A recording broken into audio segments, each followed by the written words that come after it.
Good day, ma'am. I'm Jovel Sagusay from BCHM 3B, and this is my chapter 15 entitled Tourism and Hospitality Management Education.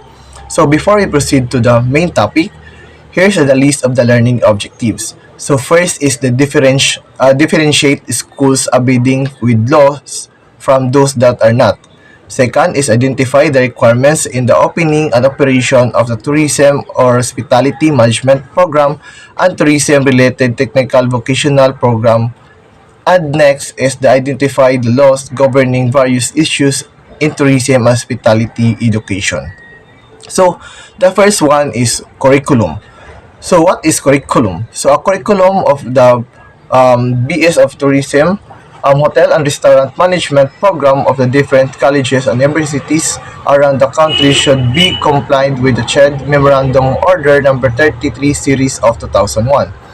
So in accordance with the pertinent provision of the Republic Act number 7722, otherwise known as the Higher Education Act of 1994, the following minimum curricular requirements for the Bachelor of Science Hospitality Management and Tourism are hereby adopted and promulgated by the Commission under Section 2. So the change of the curriculum in Bachelor of Science Hospitality Management or Tourism and the Hotel Restaurant Management program of the different colleges and universities should remain relevant to the need of the global and local tourism industry in order to make graduates employable.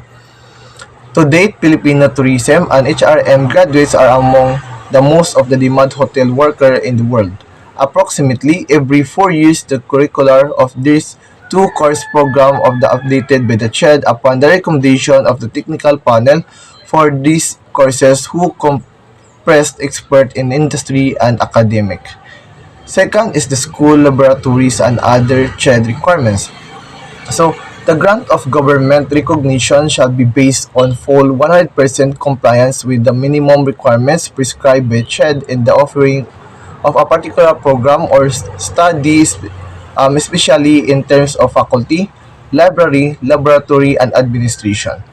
Schools offering a Bachelor of Science, Hospitality and Restaurant Management or Hospitality Management are required to have different kinds of laboratories, kitchens laboratory for food preparation, mock-up guest room for housekeeping, front office for simulation, mock-up restaurant or bar for a food and beverage service, and computer laboratory for computer subjects.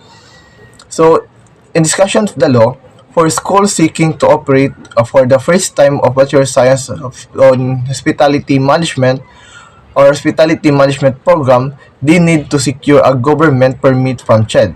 After 1 or 2 years, they have to apply the government recognition so they graduate their first batch of graduate within 4 years. One of the silent aspect of the instrument used by CHED is the section of laboratories. So next is the students practicum or partnership. So in relation of Trade Memorandum Order number 31 series of 2001, the minimum requirements of the student practicum in Bachelor of Science in Tourism and Bachelor of Science in Hotel and Restaurant Management are 3 units, minimum of 200 hours for each area of specialization. For example, HRA major at least 200 hours in hotel operation and other 200 hours in restaurant operations. So, the rationale of these requirements is to provide students valuable experience by way of work immersion in different kind of tourism-related establishments like hotels, resorts, restaurants, travel agencies, and transportation firms locally or overseas. Practicum or apprenticeship, apprenticeship does not only to enrich the curriculum of the program but moreover prepares the students for actual relevant work where knowledge and skills may be learned and practiced and good value and observed development and adapt. In the pursuit of this policy, CHED hereby established the International Practicum Training Program or IPTP to make possible the practicum training of undergraduate students in various companies, training institutions, and organizations in various parts of the world.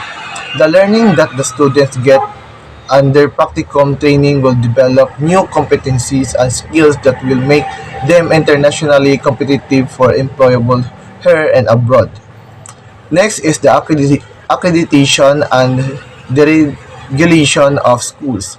So, in accordance with the pertinent provision of Republic Act 7722, other known as the Higher Education Act of 1994, the Commission of Higher Education hereby promulgated the revised policy and guidelines on voluntary accreditation in aid of quality and excellence in higher education for guidance and information of all concerned stakeholders.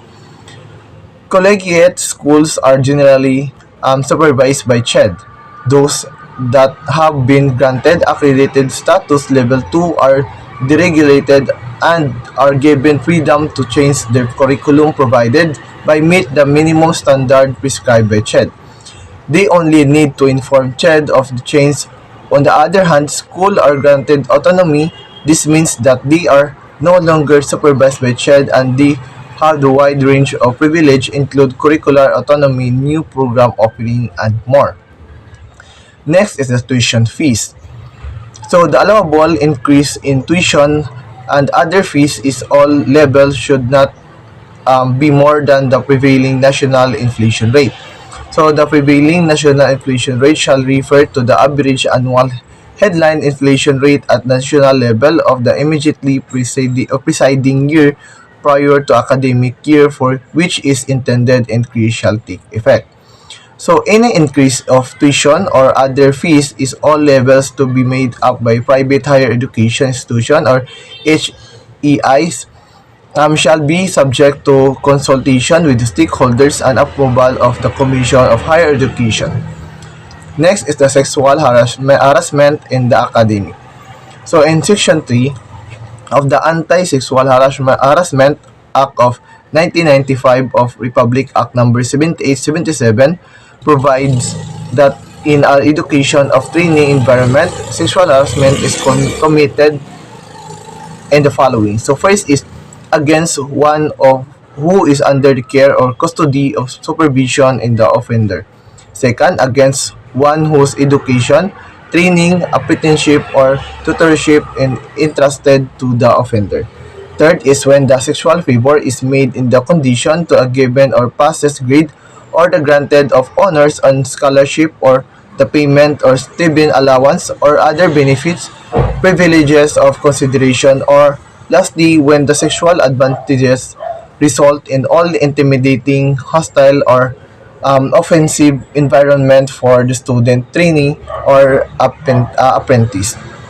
In Section 4 of the Republic Act 7877 provides that it is the duty of the employer or head of school or the president or dean or head of the training establishment or president or the training director to deter the commission of act of the sexual harassment and to provide the procedures for the resolution, settlement, or the prosecution of act of sexual harassment.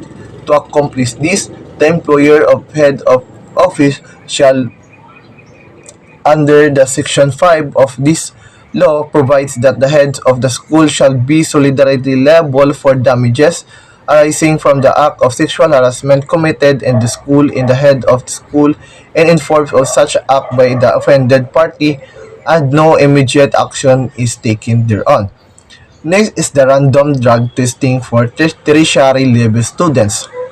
So, in accordance with the pertinent provision of Republic Act number 7722, otherwise known as the Higher Education Act of 1994, pursuant to Section 36 of the Article 3 of the Republic Act 9165, otherwise known as the Comprehensive Dangerous Drug Act of 2002, random drug testing of students in the public and private tertiary or higher education institution will be implemented in beginning in 2003.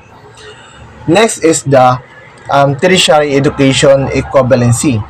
So in CHED Memorandum Order 21 Series on 1997 provides the policy and guidelines on the implementation of the expanded tertiary education equivalency and accreditation program or EAP pursuant to Executive Order number 330.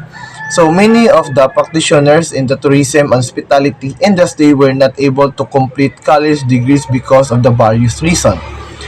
Some have become very successful and distinguished in their career as chef, hotel manager, restaurant manager, and travel agents. ETAP simple recognize those skills and expertise gains from many years of experience of equivalent of a number of subjects in a standard of bachelor program. This now allows undergraduates to complete their degree in such or in a much shorter time. In some cases, the bachelor degrees are awarded without taking any more additional unit. Next is the foreign students. So, there have been a number of CHED memoranda issued by relation of processing foreign student in the Philippines. And under the CHED Memorandum Order 53, sa series of 1997 are amended to CHED Memorandum Order of Number 2 series of 1994 of the implementing guidelines of the entry and stay of foreign students is in the Philippines and the establishment of the interagency committee for the purpose to conform with the Executive Order number 423 signed on 25 June 1997, amending Executive Order number 188 and CHED Memorandums Order 7 Series of 1996, submission of the names of designated liaison officer of the higher education institution with the foreign students. Under the CHED Memorandum Order 1 Series 1996, submission of report of foreign students with the expired visas and derogatory record. Under the CHED Memorandum Order 15 Series of 1995 is general procedure in the processing of entry and stay of foreign students. Next is the CHED Memorandum Orders 2 or Series of 1994, rules and regulation to implement um, the number of 18.8 guidelines of the entry of stay of foreign student in the Philippines and to establishment of the interagency committee for the purpose.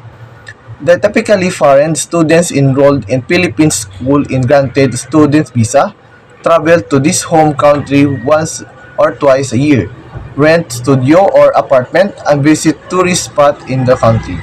So the school must ensure that all the documents of the foreign student are in order before admitting to or enrolling the students. Many of these foreign students come from the study in the Philippine College and University for various reasons. Interviews with the sample of over 100 foreign students indicate that top 5 reasons of studying in the Philippines. So, Filipino workers are sought after in the global tourism industry. In order to increase the demand of Filipino tourism worker, competency in tourism hospitality management education should be reinforced. This is according to Attorney Antonio Fantinella, former Human Resource Director of Century Park of Hotel. And that's all about my report in Chapter 15. Thank you.